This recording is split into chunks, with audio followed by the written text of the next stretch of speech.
إذا وقعت الواقعة ليس لوقعتها كاذبة خافضة رافعة.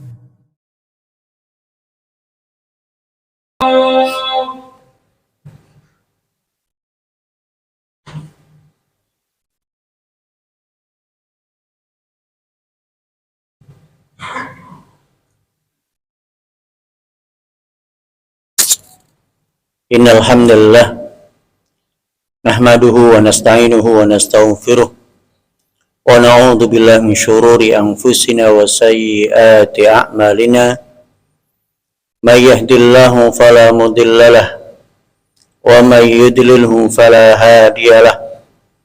Asyhadu an la ilaha illallah wa asyhadu anna Muhammadan abduhu wa rasuluh. Qala Allah Ta'ala fil Qur'anil Azim, Ya ayyuhan nasu taqu rabbakumul ladzi khalaqakum min nafsin wahidah wa khalaqa minha zawjaha wa batha minhuma rijalan katsiran wa nisaa'a wattaqullaha alladzi tasaaluna bihi wal arham innallaha kana 'alaikum raqiba. Ya ayyuhalladzina amanu taqullaha haqqa tuqatih wa la tamutunna illa wa antum muslimun. Ya ayyuhalladzina amanu taqullaha wa qulu qawlan sadida yuslih lakum a'malakum wa yaghfir lakum dhunubakum wa may yuti'illaha wa rasulahu faqad faza fawzan 'azima. Wa ba'du fa inna asdaqal hadithi kitabullah wa khairal hadi hadi Muhammadin sallallahu alaihi wasallam wa syarrul umuri muhdatsatuha fa inna kulla muhdatsatin bid'ah wa kulla bid'atin dhalalah wa kulla dhalalatin finnar. Ma'asyiral muslimin jamaah salat Jumat rahimakumullah, setiap kita ingin memiliki anak yang taat kepada orang tuanya, ingin memiliki anak yang berbakti kepada orang tuanya. Dan perlu kita pahami bersama bahwa mentaati orang tua itu perkara yang sangat berat. Sebagaimana ketaatan seorang hamba kepada Rabb-nya itu berat. Ketaatan seorang istri kepada suaminya itu berat. Dan perkara yang paling berat adalah mentaati. Oleh karena itu, para sekalian, ya, dalam banyak ayat dan juga hadis kita suruh minta tolong kepada Allah Ta'ala. Ya. Untuk mentaati Allah, kita perlu ditolong oleh Allah Ta'ala. Ya. Oleh karena itu dalam surat Al-Fatihah, Iyyaka na'budu wa iyyaka nasta'in. Ya Allah, hanya kepada Engkau kami menyembah, kami beribadah kepadamu, dan hanya kepadamu kami mohon pertolongan. Kata Imam Ibnul Qayyim Al-Jauziyah, beliau mengatakan, Ya Allah, kami nggak mampu ibadah kepadamu tanpa pertolonganmu. Nggak mampu kita zikir kepada Allah tanpa ditolong oleh Allah Ta'ala. Nggak mampu kita sholat Jum'ah kalau nggak ditolong oleh Allah Ta'ala. Oleh karena itu, Rasulullah SAW juga mengajarkan kepada Mu'adz bin Jabal, wahai Mu'adz, jangan kau tinggalkan doa ini sebelum di akhir sholatmu, sebelum kau salat. Apa doanya? Allahumma a'inni ala dzikrika wa syukrika wa husni ibadat. Ya Allah, tolonglah aku untuk selalu bisa mengingatmu, untuk selalu bisa mensyukuri nikmatmu, ala dzikra wa syukrika wa husni ibadatik, dan untuk selalu bisa memperbaiki ibadahku kepadamu. Taat itu berat. Ya. Taat kepada orang tua itu berat. Oleh karena itu dalam sebuah hadis yang derajatnya dhaif, diriwayatkan oleh Imam As-Suyuti, ya, Dari sahabat Ali bin Abi Thalib, Rasulullah SAW mengatakan, rahimallahu walidan a'ana waladahu ala birri. Semoga Allah merahmati orang tua yang menolong anaknya untuk berbakti kepadanya. Lihat betapa kita nggak memahami masalah ini. Kita hanya nuntut anak itu supaya kamu sebagai anak harus patuh sama ayah, kamu sebagai anak harus patuh sama ibu, kamu sebagai anak harus patuh sama orang tua. Kalau nggak patuh, kita cap durhaka. Kita nggak pernah memahami betapa beratnya mentaati orang tua itu. Kenapa kita nggak berusaha berpikir bagaimana caraku menolong anakku untuk supaya memudahkan dia mentaatiku?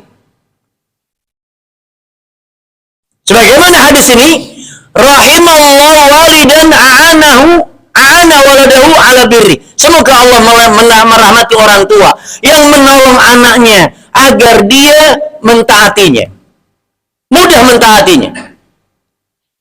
Qalu, para sahabat bertanya, kaifa ya Rasulullah, bagaimana caranya ya Rasulullah menolong anak untuk berbakti kepadanya, kepada kita? Qala yaqbalu ihsanahu wa yatajawazu an isaati. Engkau terima, engkau hargai kebaikannya, kebaikannya engkau puji, kau hargai, kau ucapkan terima kasih. Kesalahannya, kekurangannya engkau maafkan. Lupakan kesalahannya, lupakan kekurangannya. Yang harus kita ingat adalah kebaikan dan kelebihannya.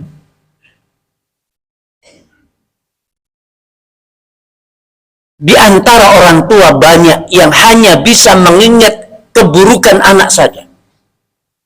Kebaikan anak dia diam, anaknya sholat ke masjid dia diam, nggak ada jempol, nggak ada ucapan terima kasih. Nah, engkau sudah sholat 5 waktu, engkau sudah jadi anak soleh. Nggak ada ucapan terima kasih, nggak ada pujian. Tapi kalau salah sedikit dimarah habis. Anaknya sudah mau belajar, nggak ada jempol, nggak ada ucapan terima kasih, nggak ada pujian untuk anak. Salah sedikit selalu kena marah, kena bentak. Kita terlalu mudah untuk memarahi anak, kita terlalu mudah untuk membentak anak, tapi nggak mudah untuk memuji. Itu yang merusak hubungan orang tua dengan anak. Itu yang membuat anak itu sulit, berat untuk mentaati para ayah, para ibu yang hanya bisa marah-marah, yang hanya bisa menyalahkan, yang hanya bisa mengkritik, tapi nggak bisa menghargai, mengapresiasi. Anak akan dekat sama orang tua kalau orang tua itu selalu bisa mengapresiasi, menghargai, memuji, ngasih jempol kepada anak, dan dia akan lebih dekat dengan orang tuanya. Oleh karena itu, hendaknya kita berpikir, pernahkah kita berpikir bagaimana anakku mudah masuk surga melalui pintu surga yang paling tengah? Di mana Rasulullah mengatakan bahasanya pintu surga itu ada 8. Pintu yang paling tengah adalah birrul walidain. Mestinya kita berpikir, bagaimana caraku menolong anakku masuk surga melalui pintu yang tengah agar dia mudah. Mumpung aku masih sehat, mumpung aku masih bisa mendampingi anakku. Ini harus kita berpikir yang berbeda. Jangan kita hanya bisa menuntut, kamu harus patuh sama ayah. Kalau nggak patuh mau jadi apa kamu? Kita hanya bisa menuntut, tapi nggak bisa menolong. Bagaimana caranya anak supaya mudah? Coba kalau para ayah, para orang tua itu selalu ada apresiasi kebaikannya, inisiatifnya, dia sudah mau mengambil sapu, makasih nak, kamu sudah jadi anak baik. Jangan lihat hasil sapunya yang belum bersih, nyapu kayak gitu, gak usah nyapu. Kita nggak bisa menghargai anak sudah punya inisiatif, nyapu menyapu, bantu orang tua. Anak sudah mau membaca Al-Quran, tapi bacaannya masih belum bagus. Kita marah. Kita nggak bisa menghargai inisiatifnya. Kita nggak bisa menghargai kreativitasnya. Kita nggak menghargai semangatnya dia belajar. Kita hanya bisa menyalahkan kekurangan-kekurangannya. Itu yang melekat di mata kita. Ketika kita hanya di mata kita hanya kekurangan anak, kesalahan anak, yang ada adalah kita hanya marah dan marah, membentak. Nggak pernah bisa kita tersenyum dengan anak. Nggak bisa kita memberikan jempol kepada anak. Dan itulah yang merusak hubungan kita dengan anak. Itulah yang membuat anak kita berat untuk menjadi anak yang berbakti kepada orang tua. Maka jadilah orang tua yang pandai memuji anak, bukan orang tua yang pandai mengkritik anak. Pandailah, jadilah kita orang yang selalu bisa memberikan jempol kepada anak, memuji kebaikan anak, inisiatifnya. Lupakan kekurangannya. Lupakan kekurangannya. Kurang bersih sapunya, kurang baik tulisannya, kurang bagus suaranya, kurang bagus tajwidnya, kurang baik, kurang tinggi nilainya. Lupakan itu. Kalau anak selalu diapresiasi, dipuji, dia akan semakin meningkat prestasinya. Dia akan semakin banyak perubahan pada dirinya ke arah yang positif. Dia akan senang bersama kita. Dan dia akan mudah mentaati orang tua yang tipenya selalu bisa memberikan apresiasi kepada anak. Dan inilah cara kita menolong anak mudah mentaati kita. Mudah dia masuk ke surga melalui pintu yang tengah. Subhanallah. Inilah orang tua yang dirahmati oleh Allah Ta'ala. Sebagaimana doa Rasulullah sallallahu alaihi wasallam. Aqulu qouli hadza wa astaghfirullah lakum innahu huwal ghafurur rahim.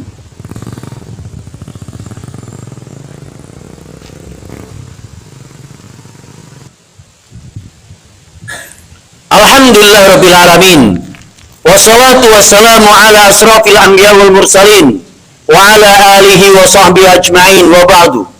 Ma'asyiral muslimin, sidang salat Jumat rahimakumullah.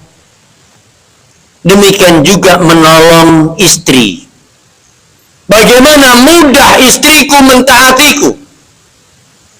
Bagaimana mudah bagi istriku masuk surga dari semua pintu surga yang dia terbuka untuknya. Dalam sebuah hadis Rasulullah SAW mengatakan, "Idza shallatil mar'atu khamsaha wa shamat syahraha wa hafidat farjaha wa ata'at zawjaha qila laha udkhilil jannah min ayyi babin syi'ti." Jika seorang istri itu sudah sholat 5 waktu. Kalau kita sudah punya istri, dia selalu menjaga sholat 5 waktu, maka berbahagialah. Yang kedua, puasa bulan Ramadan. Yang ketiga, menjaga kemaluannya, dia tidak berzina, dia tidak onani, dia hanya untuk suami.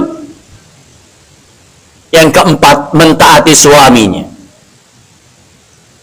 Ketika kita tanyakan kepada para istri di setiap majelis taklim, para ibu-ibu, mana di antara 4 yang paling berat?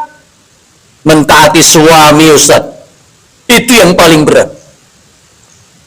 Apalagi suaminya orang yang pemarah, suaminya yang gak bisa menghargai kebaikan istrinya, suaminya hanya bisa menuntut, gak bisa memberi. Itu terlalu berat. Suami istri yang sudah memiliki 4 perkara tadi, ya, mentaati suami yang keempat, maka akan dikatakan qilalaha, dikatakan pada istri ini di hari kiamat, udkhulil jannah min ayyi babin syi'ti, masuklah surga wahai wanita istimewa dari semua pintu yang engkau kehendaki. 8 pintu surga itu terbuka untuk dia semua. Itu wanita istimewa. Wahai para suami, kenapa kita nggak berpikir bagaimana caraku menolong istriku masuk ke dalam surga dari semua pintu yang terbuka untuknya? Bagaimana caraku menolong istriku agar dia mudah mentaatiku? Kenapa dia berat mentaatiku? Ada yang salah pada diri saya. Ada perkara-perkara yang salah, besar mungkin, yang istriku nggak berkenan untuk mentaatiku. Cara menyuruh, cara menyikapi perkara kebaikannya, kesalahannya. Masya Allah. Kalau kita berpikir, wahai para suami, bagaimana caraku menolong istriku masuk surga dari semua 8 pintu yang dia terbuka untuknya, kita akan memudahkan istri kita untuk mentaati kita. Kita nggak akan banyak cerewet, kita nggak akan banyak marah. Hanya kurang gula dari kopinya, marah-marah. Hanya kurang nggak ada pisang goreng, marah-marah. Subhanallah, terlalu mudah bagi kita untuk menghancurkan hati istri kita. Terlalu mudah menghancurkan sakinah mawaddah di rumah kita. Bagaimana akan mudah terwujud sakinah mawaddah warahmah? Baiti jannati, rumahku adalah surgaku. Kalau kita adalah orang yang tukang marah, tukang kritik, tukang nyalahin, tukang bentak, kita nggak bisa menghargai istri kita, nggak bisa menghargai anak kita. Wallahi, surga dunia yaitu rumah yang penuh dengan ketenangan, baiti jannati, bukan karena perabotnya yang wah, bukan karena kemegahan bangunannya, tapi karena ketenangan. Semua anggota keluarga merasa tenang, semua anggota keluarga merasa nyaman. Nyamannya dengan apa? Dengan selalu bisa mengapresiasi, mengucapkan terima kasih setiap kebaikan yang diberikan oleh istri kita, yang diberikan oleh anak kita. Kesalahannya kita maafkan. Itu yang membuat mereka tentram, nyaman bersama kita. Itu yang membuat mereka itu mudah mentaati kita sebagai seorang suami, sebagai seorang ayah. Karakter, mengapresiasi, menghargai, mengucapkan terima kasih setiap kebaikan, dan memaafkan kekurangan dan kesalahannya. Itu yang membuat mereka itu mudah mentaati kita. Maka belajarlah kita memiliki karakter itu. Kalau kita memiliki itu, insya Allah keluarga kita sakinah mawaddah warahmah. Dan itu adalah konsep Rasulullah Sallallahu Alaihi Wasallam. Itulah konsep Islam. Semoga Allah Ta'ala mudahkan kita untuk mewujudkan keluarga yang sakinah mawaddah warahmah. Semoga Allah mudahkan kita untuk mewujudkan rumah laksana surga yang tentram bagi semua penghuninya. Tentram untuk anaknya, tentram untuk istrinya, tentram bagi suaminya, tentram untuk semua penghuni rumahnya. Inna Allaha wa malaikatahu yusalluna 'alan nabi ya ayyuhalladzina amanu sallu 'alaihi wa sallimu taslima. Allahumma salli 'ala Muhammad wa 'ala ali Muhammad kama sallaita 'ala Ibrahim wa 'ala ali Ibrahim wa barik 'ala Muhammad wa 'ala ali Muhammad kama barakta 'ala Ibrahim wa 'ala ali Ibrahim innaka Hamidum Majid. Allahumma ighfir lil mu'minina wal mu'minat wal muslimina wal muslimat al-ahya'i min wal amwat innaka sami'un qaribun mujibud da'wat wa ya qadil hajat. Rabbana dhalamna anfusana wa illam taghfir lana wa tarhamna lanakunanna minal khasirin. Rabbana dhalamna anfusana wa illam taghfir lana wa tarhamna lanakunanna minal khasirin. Rabbana dhalamna anfusana wa illam taghfir lana wa tarhamna lanakunanna minal khasirin. Rabbana hab lana min azwajina wa dhurriyyatina qurrata a'yun waj'alna lil muttaqina imama. Rabbana hab lana min azwajina wa dhurriyyatina qurrata a'yun waj'alna lil muttaqina imama. Rabbana hab lana min azwajina wa dhurriyyatina qurrata a'yun waj'alna lil muttaqina imama. Rabbana atina fid dunya hasanah wa fil akhirati hasanah wa qina adzaban nar. Wa sallallahu ala Muhammadin wa akhiru da'wana anil hamdulillahi rabbil alamin. Amin.